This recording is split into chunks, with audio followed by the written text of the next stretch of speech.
What's going on YouTube? DarkWorldMOFO here with a match between Dark Worlds and Lightsworn Performage. Not the best of builds, but I decided to give you guys a Dark World gameplay because there's something I gotta say about Dark Worlds. You know, everybody wants to see Dark World content. I love Dark Worlds, but unfortunately this deck stands almost zero chance to do well in this format.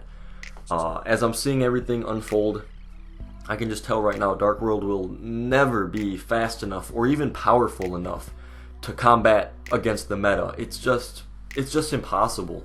Like, you can obviously open up broken with Dark Worlds and win a match. You can obviously still win matches with Dark Worlds, but if you get matched up against Performage Pendulum and you get matched up against Cosmos and you get matched up against these powerful decks, you're just going to have the hardest time in the world, which is why I'm showing you guys this duel, because I'm playing against Lightsworn Performage, and that's not even, you know, near max power, you know, that Pepe can have, you know, if I'm making sense. You know, this dude drops first turn double Omega and just crazy stuff. And I mean, you see my hand, like, my hand's good too. I drew into the Max C a turn late, of course, but you know, for the most part, Dark Worlds are just going to struggle and struggle and struggle to get over these big monsters. You know, we can put a graph on the field, we can tear apart your hand, do all that good stuff, but I'm telling you, man, Performance Pendulum, they just put too many monsters on the board. They can get over Grapha no problem.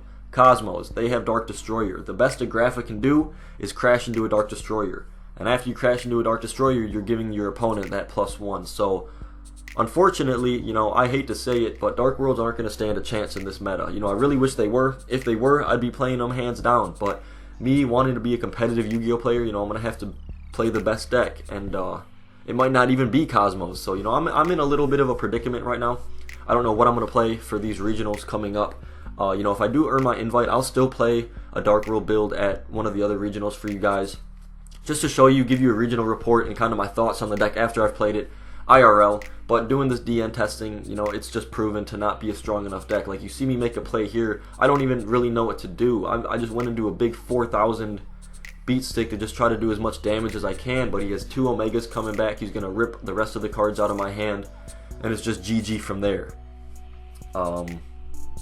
So yeah, I mean, it is unfortunate. You know, Dark Worlds honestly haven't been a good deck in quite some time. You know, once we lost Card Destruction, once we lost a few of those other cards, once Eradicator went to 1, and then once the game, you know, just took a crazy change. You know, just everything's so much faster now. Everything's so much more powerful now. You have just so many cards that do all of these different things. And, you know, don't get me wrong, I love the you know, rank 8 XYZ monsters for Dark Worlds. They are super powerful, but the way the game is now, they're just easy to get over. And then, you know, how the game is now, what these new decks can do, it makes it impossible for me to get over their fields, because Dark Worlds aren't the kind of deck to put tons of damage on the field unless we have a really good hand. You know, for the most part, you know, we need to build advantage over a few turns, hopefully get a Grapha in that first or second turn, and hope that they can't get over it, which is, you know, just the struggle. It really, really is.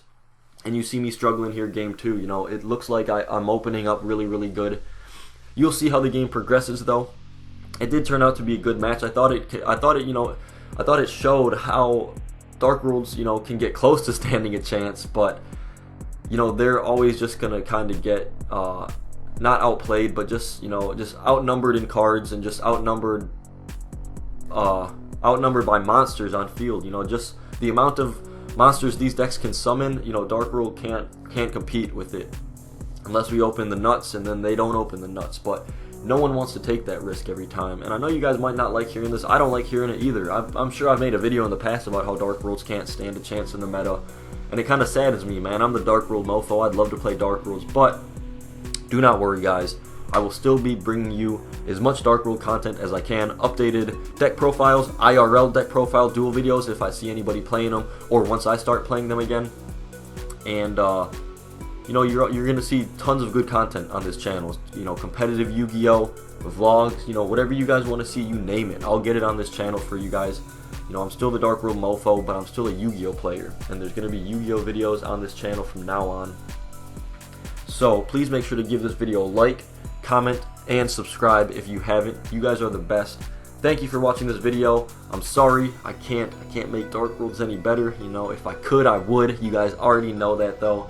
Everyone watching this video, you guys are the best. I hope you have a wonderful day. I'll see you on the next video. And don't worry, DarkWorldMOFO will make it happen.